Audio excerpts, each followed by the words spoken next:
Hey, we've made it to episode 10 of the Weekly Wash, and whilst it's an early milestone, it's also one that I'm really happy to have hit because it's a signal of intent to myself that this is something that I am going to take seriously and also that I'm not going to give up on easily. For those of you that are uninitiated, the Weekly Wash is a video newsletter where I share high value recommendations with you. And up until this point, it's just been about getting here, I suppose, just getting the videos out. But now that I've reached episode 10, I'm really planning to dig in to each individual aspect of the videos and do or make targeted improvements, sort of taking one bit at a time, improving it so that the whole package of these videos, of this video newsletter that I put out, just incrementally gets better and better and better. But I'll talk about that another time. In this episode, episode 10 of the Weekly Wash, I'm going to be talking about a book, I'm going to be talking about a musician, and I'm also going to be talking about an artist. The book that I'm going to be talking about today is How Innovation Works by Matt Wrigley. And I've been working through this one over the past month and a bit, just reading it really slowly, gradually soaking up stories of historical innovation whilst considering how I might apply the lessons that I've learned to my own desire to innovate and improve the world around me. Matt creates context in the book by cycling through an array of infamous inventors, individuals held on high by society for their seemingly independent and original inventions. Edison's light bulb, Thomas Newcomen's steam engine, or Malcolm McLean of shipping container fame. But through considering and deconstructing these inventions, these famous inventions, Matt kind of slowly pulls on this thread of revisionism to reveal that we tend to deceive ourselves about how innovations and kind of era-defining creations like these are actually made. That not only is innovation rarely the product of one bright genius, but also that realistically, many of these inventions would have manifested in reality, whether or not our esteemed inventors existed or not. And as well as this, How Innovation Works is brimming with insight about how and why innovation seems to be almost slowing down of late, and how we might go about reversing this trend. Amongst a multitude of great ideas, I've compiled a few of my favourite ones that I plan to apply to my own life and my own desire to innovate. For example, innovation is nearly always gradual, i.e. no overnight successes, just long, toiling effort. Innovation is a collective phenomenon that happens between, not within, brains. So these toiling efforts must involve others. Therefore, the pedestaled idea of the lone genius is actually a flawed one.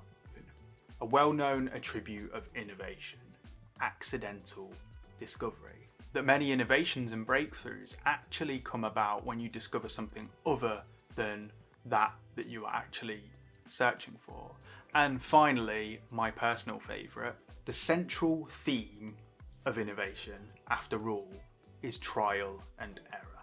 So you try, you fail, you iterate, you try again, and then you succeed. All things considered, this is one of the best books that I've read over the past year. And it's inspired me to think about how I personally can support innovation, even if all that I'm doing is laying the groundwork for somebody else to change the world. The second recommendation of today's video is that of a musician named Elijah Nang. And Elijah is a beat maker who I discovered at some point last year. I've already talked on the Weekly Wash of what a big fan of lo-fi music I am.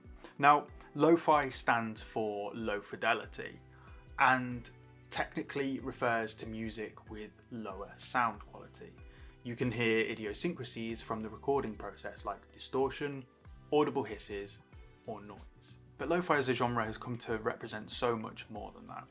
And I associate it with laid back, easy to listen to beats that you will often find accompanied with a really cool, relaxing animation, particularly if you're listening to it on YouTube. The technicalities of lo-fi aside, I really have been enjoying Elijah's music lately. So my favourites of Elijah's work so far are his two newest collections, Gaijin 1 and Gaijin 2. And Gaijin basically means foreigner in Japanese. And in these two albums, he combines what I would describe as laid-back hip-hop beats with traditional instruments and sounds from Japanese culture. I mean, it's just so cool, and it's such an original combination of elements. Gaijin and Gaijin 2 sound absolutely lovely, and I've really enjoyed listening to them over the past few weeks. But as well as just sounding great, they also have something more going for them, which is that they seem to hold quite a significant story within. Particularly the story of Elijah's experience as a foreigner in Japan. Anyway, if you want some music to relax to, or to work to, or even just to have in the background whilst you got a few mates over, then Elijah's got a piece of work for every one of those circumstances. The cherry on the cake of the weekly wash this week is an artist called Miena. And Miena creates animated illustrations and posts them on Instagram, on Twitter, and also Tumblr, that is, if Tumblr still exists. And these animations, these illustrations, they're just beautiful. I was just talking about lo-fi music on YouTube and how the music is often accompanied by these calming, looped animations. And Miena's work would be absolutely perfect for that purpose. In terms of what to expect when going to look at Miena's work, imagine feeling complete inner peace from simply looking at a barely moving image. Gorgeous window views, gently swaying basket plants, and coziness manifested in GIF form. I feel like we're in a great era for the production of art, and I'll be one of the first to say that social media has many negative consequences. The use and consumption of social media is a big problem, and it's had or caused damage to my mental health, and I think it's probably causing damage to a lot of people's mental health.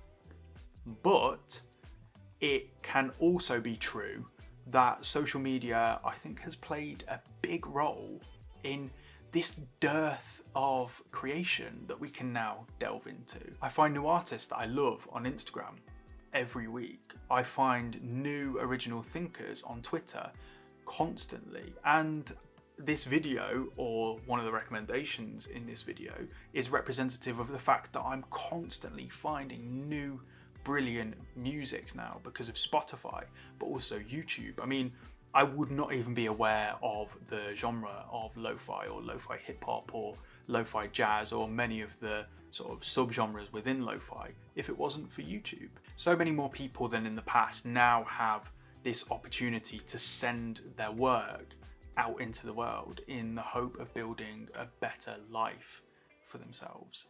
And I think that is one of the most wonderful things that the internet has to offer. And there we will tie a knot around this episode. And before I go, I just want to quickly express once again how grateful I am to have the opportunity to create and to share my work with you, and for anyone that might stumble upon it. And hopefully at some point in the future, I will be in a position to inspire other people to do the same thing. But for now, thank you for sharing the early stages of my journey with me. I really appreciate you being here. I appreciate you checking out my work in any way. I appreciate future feedback that you might give me, or recommendations. Like, send me recommendations. I keep saying it, but just send me recommendations on any social media platform or to my email, which is jackandthewash@gmail.com. In terms of finding more of my work, you can go to jackandthewash.com. You'll find my writing, you'll find some film recommendations, you'll find some book recommendations. My writing is probably, out of the three of those things, it's probably the most developed on the website, but I am looking to work on the other two a bit more moving into the future. For now though, have a lovely week, and I'll see you next time. Take care. Bye bye.